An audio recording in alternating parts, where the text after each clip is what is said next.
Hi there, we're CultivAge, a team of architects and designers focused on cultivating culturally relevant and enriching communities for aging in place, all whilst promoting brain health by design.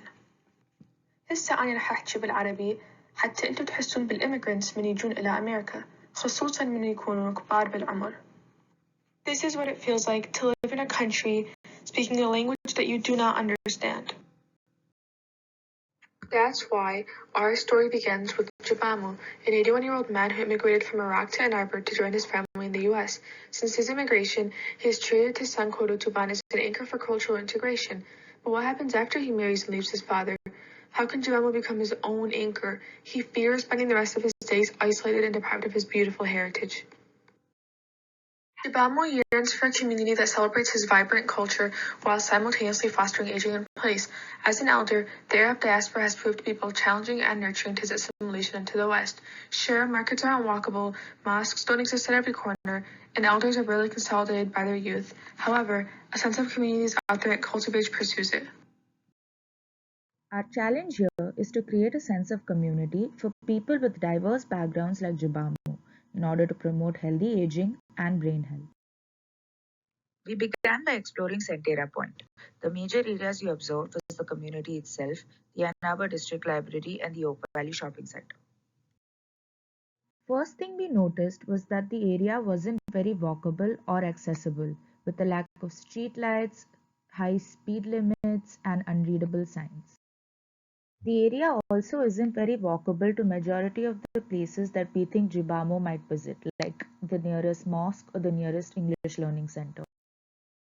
Second thing we noticed was that the area itself was very disconnected and there was limited spaces for social interaction.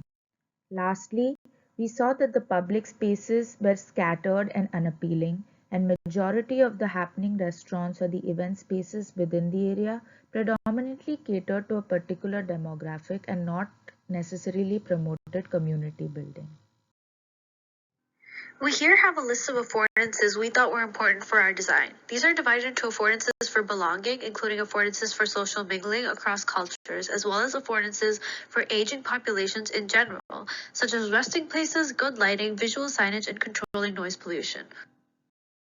Our solution involves creating an intentional vehicle for cross-cultural community building by mobilizing people towards shared activity spaces that would allow an exchange of social traditions. We believe the solution will help Jibamu and other diverse seniors uphold their wellness across 6 pillars of health, but are especially focused on be social, engage your brain, and manage stress. Along with looking out for Jibamu's health, we hope our design would allow for a space of mingling across different generations. With all these ideas in mind, our solution takes a now, near, and far perspective, examining what interventions might look like today versus far out in the future across the design continuum, all focused on creating cross-cultural communities through shared activity spaces. Our now concept is the Community Caravan, a bus and mobile service that brings seniors to cross-cultural and intergenerational events across town, especially to and from places that are less walkable. We wanted to create cross-cultural communities in places where people already commute, via seating areas that face each other to encourage social interaction, to translation services provided on the bus itself. We see the community caravan not just as a means for Jibamu to get to the mosque and ethnic grocery store, but to other parts of town where he might meet his new friends Mubaji and Codutabin.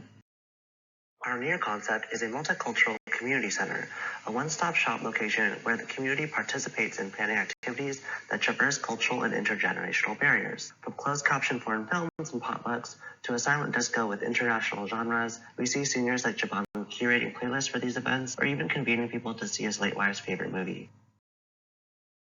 Using a mixture of cross-cultural interior designs to both draw on familiar and inspiring patterns that help uplift people's moods and remind them of their heritage, we want rooms to also be modular enough to integrate more specific cultural services aligned to community needs. Lastly, our FAR concept is the community biome, a multicultural memory mall. Essentially, we imagine that these would be adaptable spaces that live and grow with the community as it ages, filled with blank canvas stores where every community member is given the opportunity to instill both their personal memories and cultural traditions into. People are able to create personalized settings that others can visit and interact with, and purposely engage in new experiences at the mall. Here we imagine Jibamu folding dumplings with his new friend Zen in her kitchen, gardening with another new friend Barb in her indoor greenhouse, and inviting these friends to enjoy afternoon tea with him all in one place. In summary, our solution focuses on creating cross-cultural interventions that bring people together to engage in activities that traverse cultural and even intergenerational barriers, thereby promoting better brain health by helping seniors like Jibamu access personalized cultural resources so he doesn't feel marginalized, by eliminating social barriers to form communities so that diverse seniors don't have to age in isolation, and by fostering social and participatory exchanges that give people a sense of wonder to engage their brain. All of these are design interventions that help encourage healthier outcomes for aging. Thank you for listening.